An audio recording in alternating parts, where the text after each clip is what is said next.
नमस्कार मित्रों, शिकारी मंजन के भौगोलिक ज्ञान में आपका हार्दिक अभिनंदन है। तो हम लोग देख रहे थे, गंगा के उत्तरी मैदान के बारे में जानकारी प्राप्त कर रहे थे। उसी को हम लोग फिर से देखेंगे और जानकारी प्राप्त करेंगे।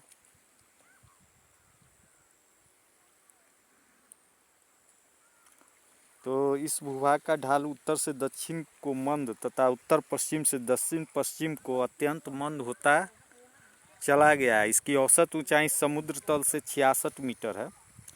मैदान के उत्तरी पश्चिमी भाग में शिवालिक पर्वत श्रेणी के अवशेष रूप में कुछ पहाड़ियाँ स्थित है। राज्य की उत्तरी सीमा के साथ साथ लगभग 600 किलोमीटर तक सोमेश्वर पर्वत श्रेणियाँ फैली हुई हैं। शिवालिक पर्वत श्रेणी में रामनगर दून की पहाड़ियाँ विस्तृत है। रामनगर दून की पहाड़ियाँ 32 किलोमीटर लंबी और 6 से 8 किलोमीटर चौड़ाई में विस्तृत है तथा यह हरहरा की घाटी है जो 22 किलोमीटर लंबी है। इस घाटी के उत्तर में सोमेश्वर की 800 से 2800 फीट ऊंचाई वाली पहाड़ियाँ स्थित है। गंगा नदी के प्रवाह क्षेत्र में बाढ़ क्षेत्र की विशेष आकृति के रूप में राज्य में स्थान स्थान पर दियारा भूमि देखने को मिलती है। नदी धाराओं के कारण बने दियारा, छारण, चौर विशिष्ट भू आकृतियाँ बक्सर, सारण, चंपारण, भोजपुर, मुजफ्फरपुर, भागलपुर, मुंगेर, दरभंगा, पूर्णिया और सहरसा में प्रायः मिल जाते हैं। इस मैदान की निम्नलिखित विशेषताएं हैं। यह जलोढ़ पंकी क्षेत्र है जहाँ से नदियाँ मुड़कर अपना प्रवाह पथ बदलती रही हैं। गंगा के उत्तरी मैदान व दक्षिणी मैदान का सीमावर्ती भाग अपेक्षाकृत ऊंचा है। इन उच्च भूमियों की संख्या पश्चिम में अधिक है। इस मैदान के पश्चिमी चंपारण जिले में पहाड़ियों के समीपवर्ती भाग में नम तराई क्षेत्र है। इस मैदान के उत्तर में दलदल भूमि की लंबी पेटी है जिसकी मध्य नदी, घाटियाँ तथा कुछ भूमियाँ विद्यमान हैं। दलदल युक्त उत्तरी विस्तृत पेटी के नीचे विस्तृत निम्न भूमि का क्षेत्र है जहाँ दलदली झीलों का बाहुल्य है।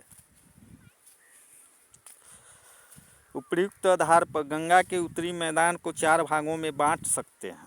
पहला, भावर तराई एवं उपतराई क्षेत्र। दूसरा, भांगड़ या बांगड़ भूमि तथा तीसरा, खादर भूमि और चौथा, चौर एवं मन।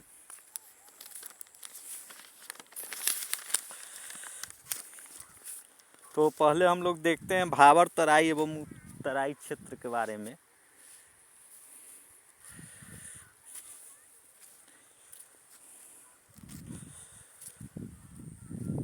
तराई क्षेत्र शिवालिक पर्वत श्रृंखला के नीचे पश्चिम से पूर्व की ओर एक संकीर्ण पट्टी के रूप में विस्तृत है।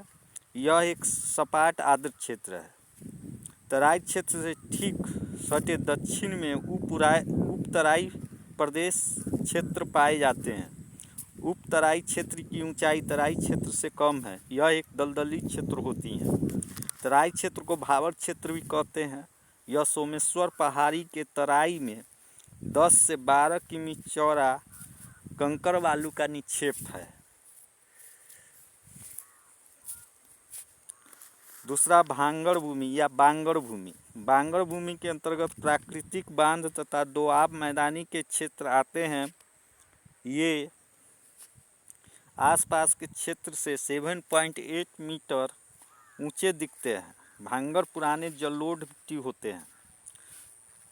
पुराने जलोढ़ मतलब भांगर एवं नए जलोढ़ खादर के बीच में एक मध्यवर्ती ढाल मिलता है जो बहुत स्पष्ट दिखाई देता है। तीसरा, खादर भूमि। खादर भूमि नवीन जलोढ़ का विस्तृत क्षेत्र है। इसका विस्तार गंडक नदी और कोसी नदी के बीच है। यह क्षेत्र लगभग प्रत्येक वर्ष बाढ़ में प्रभावित होता है। यह भूमि काफ़ी उपजाऊ होती है। जिस नदियों में बाढ़ प्रत्येक वर्ष आती है, उन नदियों के किनारों पर खादर भूमि का मैदान विकसित हो जाता है। चौर एवं मौन। चौथा, उत्तरी गंगा मैदान की निम्न भूमि जो वर्षा के समय पानी से भरा रहता है, चौर कहलाती हैं। नदियों से बने गोखुर झीलों के रूप में पाई जाने वाली आकृति मन कहलाती है। अब हम लोग देखेंगे दियारा भूमि। गंगा के प्रवाह क्षेत्र में स्थान स्थान पर दियारा भूमि दृष्टिगोचर होती है। यह बाढ़ क्षेत्र की एवं विशेष आकृति है। सारण, चंपारण, मुजफ्फरपुर, दरभंगा, पूर्णिया और सहरसा में नदी धाराओं के कारण बने चौर, दियारा और छारण नामक विशेष भू आकृतियाँ विद्यमान हैं।